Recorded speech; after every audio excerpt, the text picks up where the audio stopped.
los batucados. Bueno, dime, ¿por qué los batucados? Pues, bueno, el nombre surgió porque tocamos batucada y dijimos, ah, pues los batucados, ya. Bueno, muy bien, muy bien. ¿De dónde vienen? Somos de Alpuyeca, de Acatlipa, de Cotepec y de Buenavista, y de la estación también. Somos variados, pero somos de Morelos. Somos morelenses, talento morelense. Muy bien, muy bien. ¿Por qué pedí apoyar al equipo de Ballenas Centralianas? Bueno, pues primero porque es un equipo de fútbol local. Bueno, pues yo creo que la música es una manera de motivar a los chavos para que saquen el resultado, ¿no? Que es importante. Estamos aquí apoyando a toda la banda y bueno, eso es lo que cuenta. Muy bien, muy bien. A ver, ¿cómo ven el partido? Está interesante, está muy bueno.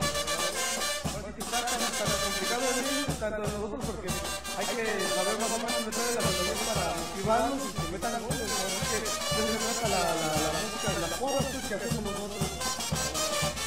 Muy bien, muy bien. El partido se ve complicado, va al 0-0 en el primer tiempo. ¿Cuál es el resultado? Pues el resultado, no sé, yo digo que a favor Ballenas Galenas, pero no sé cuánto, la verdad no calculo, pero Ballenas Galenas totalmente. Se reserva. ¿Cuánto es el resultado? 2-0. ¿Cuánto? 2-1.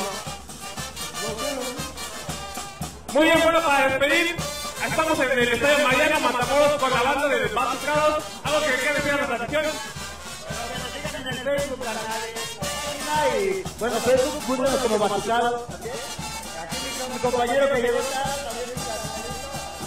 Sí, pues búsquenos ahí en Facebook y apóyennos, vamos a tener una producción apenas, vamos a hacer un disco, ojalá le guste a la pandilla. ¿Cuántos elementos son? Ahorita venimos 6, pero somos alrededor de 12.